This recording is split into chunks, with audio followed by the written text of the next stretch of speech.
I'm joined by Leah Schultz, who's currently working at Brian K. Leighton Paisner in Atlanta. After attending law school at Emory University, Leah was an NET semi-finalist when she debated at Gonzaga. And in this video, Leah and I are going to be talking about giving 2NR. So welcome, Leah. Hi. Hi, everybody. So as a 2A at heart, I almost don't know where to start this video because it's been a while since I gave a 2NR. So let's start from before the 2NR. What are some things that you can do in the neg block that make the 2NR easier? Okay, so the first thing that I will say is that, I think that the key to a good 2NR is an organized block. So I think what that means is, one, making sure you know your evidence and you've read all of your materials very comprehensively and you're very familiar with the arguments that you're making in the 2NC.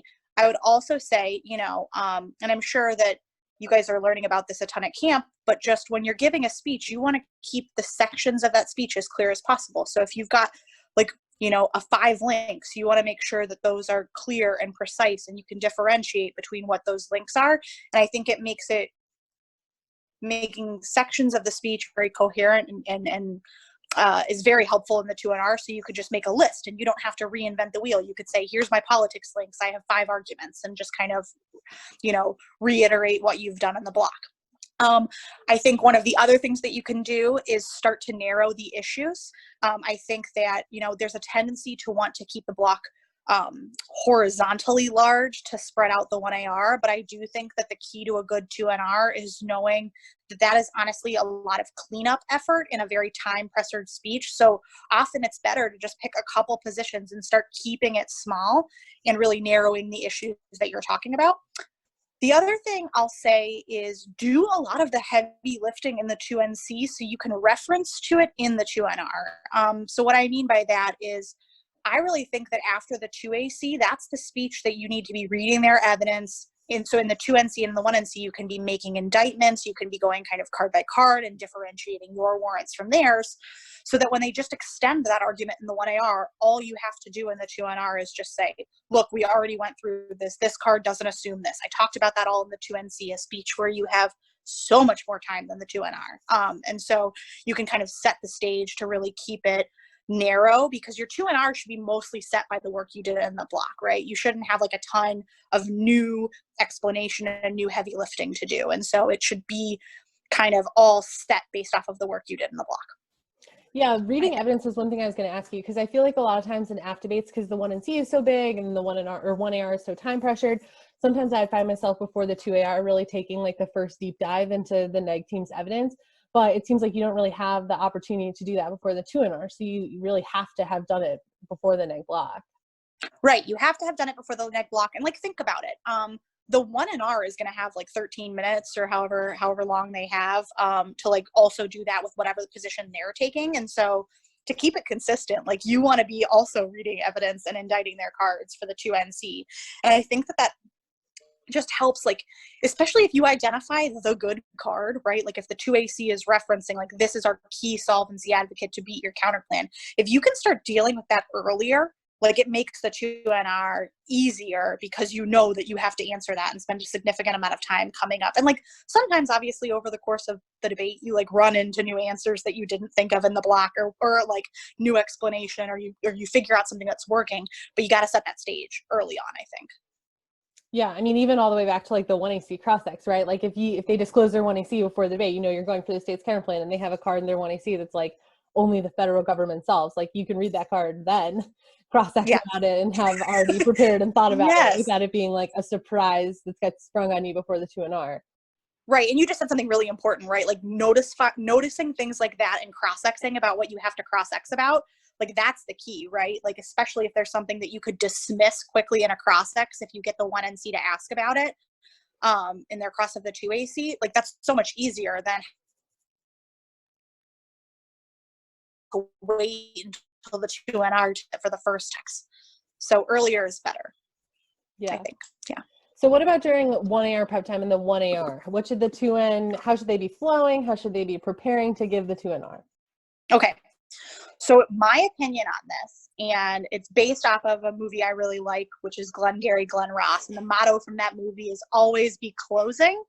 And the way I translate that into debate is to always be prepping and always be flowing. So For the 1AR, during the 1AR, you should always be flowing, in my opinion, as the 2N. There's nothing worse, and there's no amount of prep time that can save you if you don't flow the 1AR, right? Like the 1NR is sometimes, you know, like aloof or unclear as to what the nuances are. Sorry, I'm a little judgmental of my particular 1N. This is not an indictment of all 1Ns, but you're responsible, right? That's the point, is if you miss it, like your 1N, for example, does not know what you have on your flow. So if you're missing something, they might not know to prompt you. So the key to everything, in my opinion, is flowing just so detailed during the 1AR.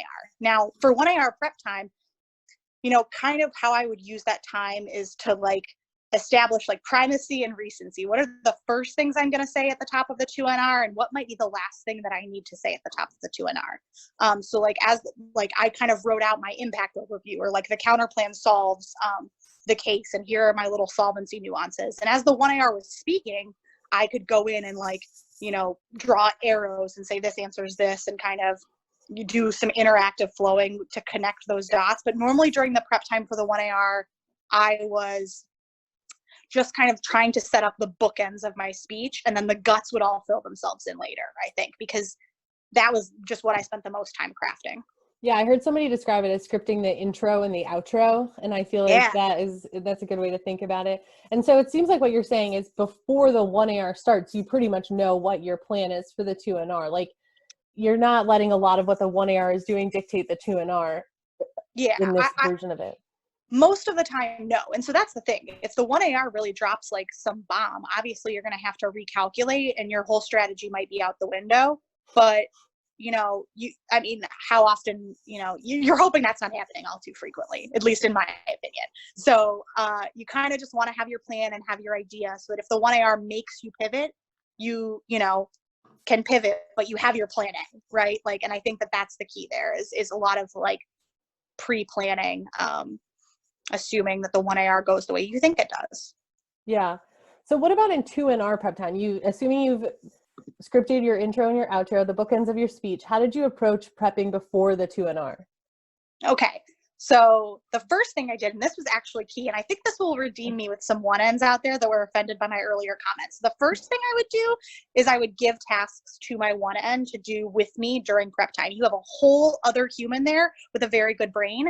And so I would say, okay, I'm going to go for the counter plan that you extended in the 1NR. Can you get me for the end of prep time 5 thoughts you have on it, or a couple thoughts you have on it, so I can make sure I incorporate that into my speech?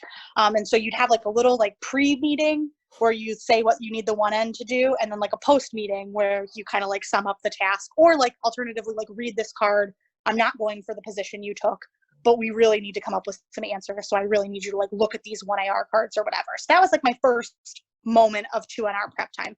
The second things I would do, and I was really painstaking about this, is figuring out the way I want to phrase certain arguments. So like we just talked about the intro and the outro. Okay, well, based off of what the 1AR said, do I need to augment either of those things, right?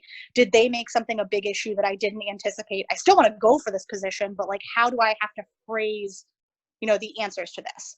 So then the next thing I would do after that is go back to my 2NC and look for like the blueprint I already set, right? Like I'm going for politics. What are my 5 link arguments I need?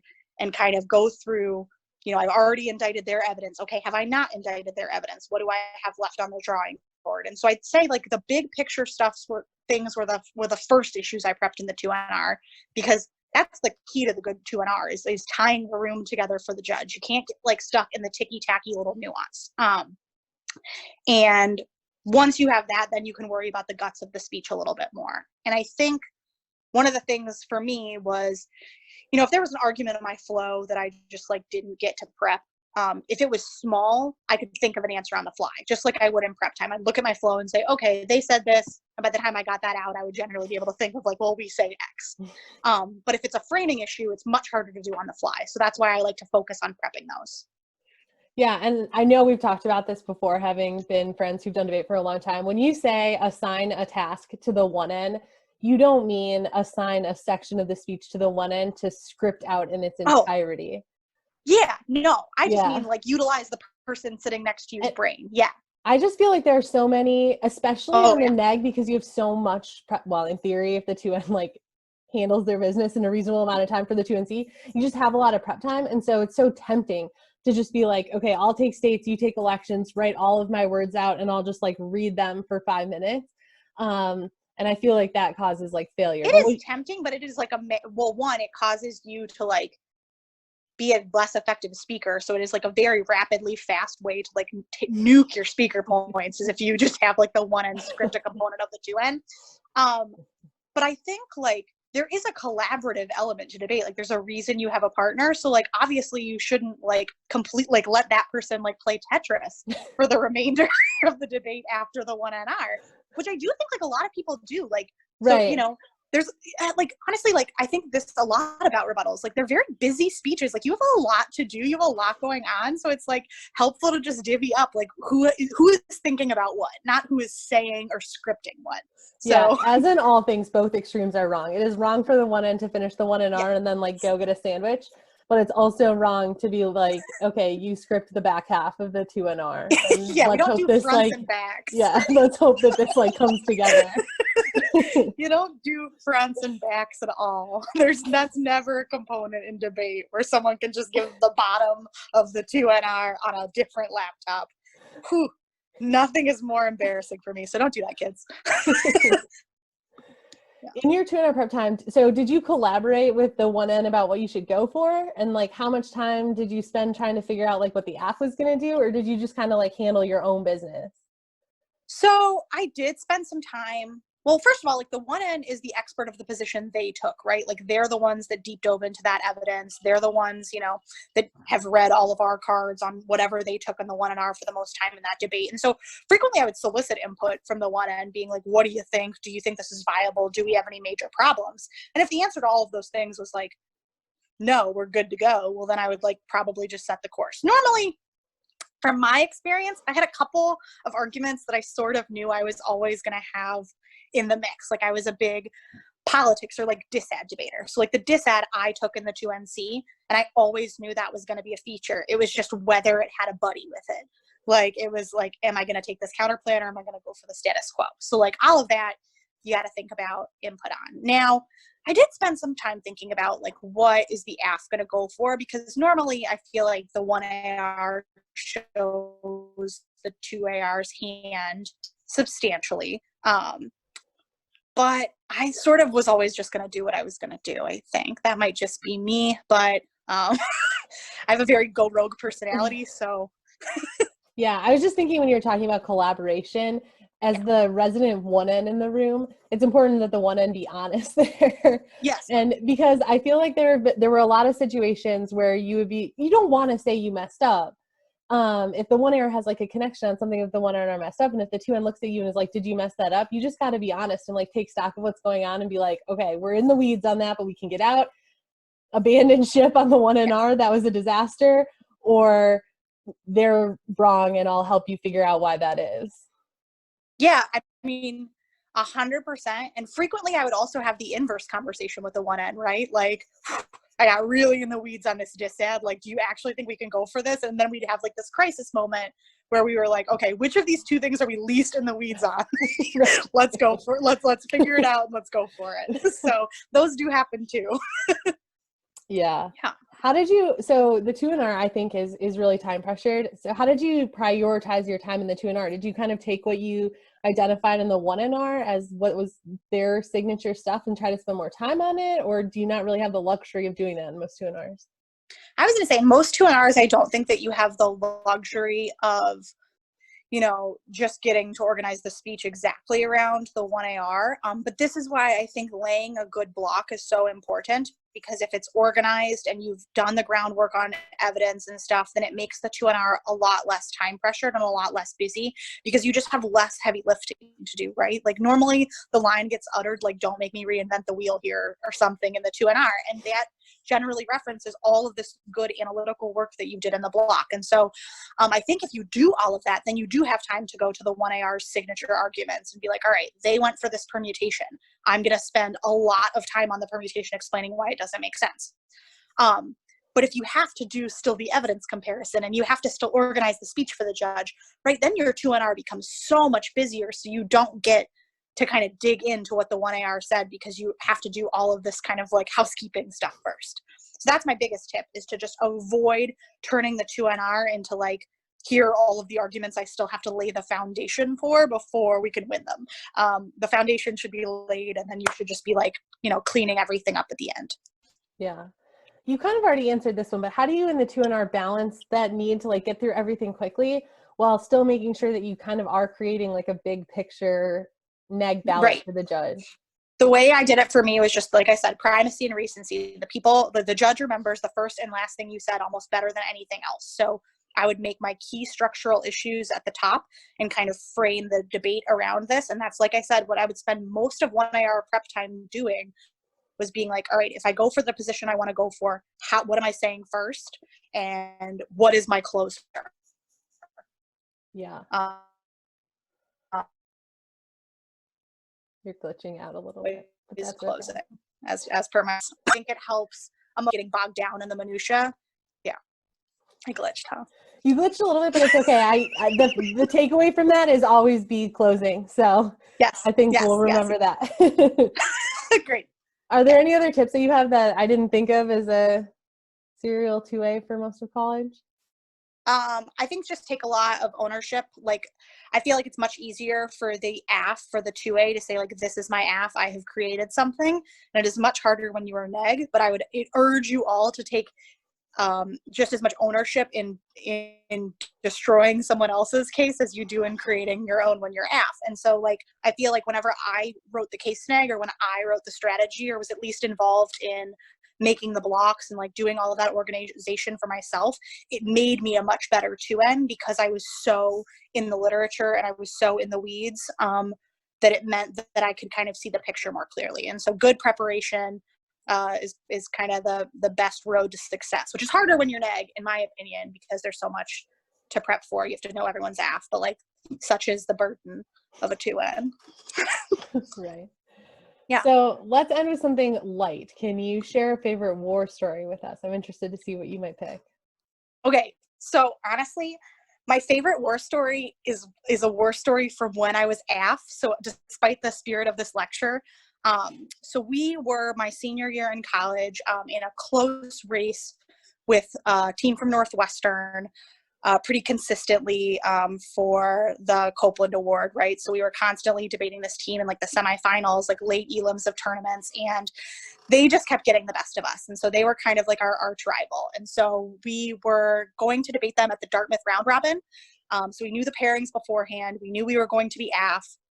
And we wrote this ridiculous new AF. The topic that year was the Arab Spring, and so it was democracy assistance. And we wrote an AF about giving environmental assistance to the country of Yemen to protect white rhino populations. And we broke this AF against Northwestern with David Height, who is now, I think, with Carrollton, judging this debate. And he was a very highly preferred judge for both of us. And the reason I love this war story so much is because there's video footage of a camera very, very close to Northwestern's face as he realizes what the 1AC is, and he turns to his partner and says, "Oh my God, it's rhinos." And and we did win that debate. And so we defeated our arch rival on rhino extinction is coming now. As someone who coached against you on that topic, I learned a lot about the animals of Yemen.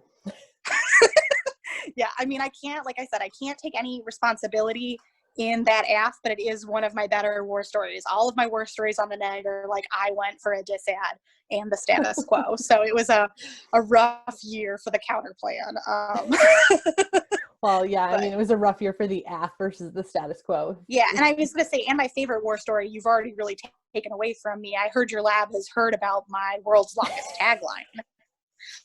And the fact that I got to the quarterfinals of 2 tournaments reading a uniqueness card that was a paragraph long. Yeah, we were talking about how sometimes it's really hard to flow. Like, you can think a long tag is getting across more information, but because it's impossible to flow, you're getting across 0 information. And I don't even know if you were the judge, what you would write down there would be like promulgated. Yeah, the EPA recently promulgated EPA regulations. Okay, you're saying promulgated, but at the time you confessed that you had been saying promulgated for like 2 tournaments. Exactly. 100% I did. For 2 tournaments long, I thought the word was promogulated. Look like law school Leah reflecting backwards, not a good moment. But yeah, recently promulgated EPA regulations. It stays with you. My God. It is. You do kind of, some of those debates stick in your craw over time, and you think, man, like, why did I do that? Yeah, I was gonna say, I literally went for politics every debate too. I never thought to myself, let's shorten that tag. I was like, this it seems like we need all that info. I let it happen for 2 tournaments because it was the coast back to back.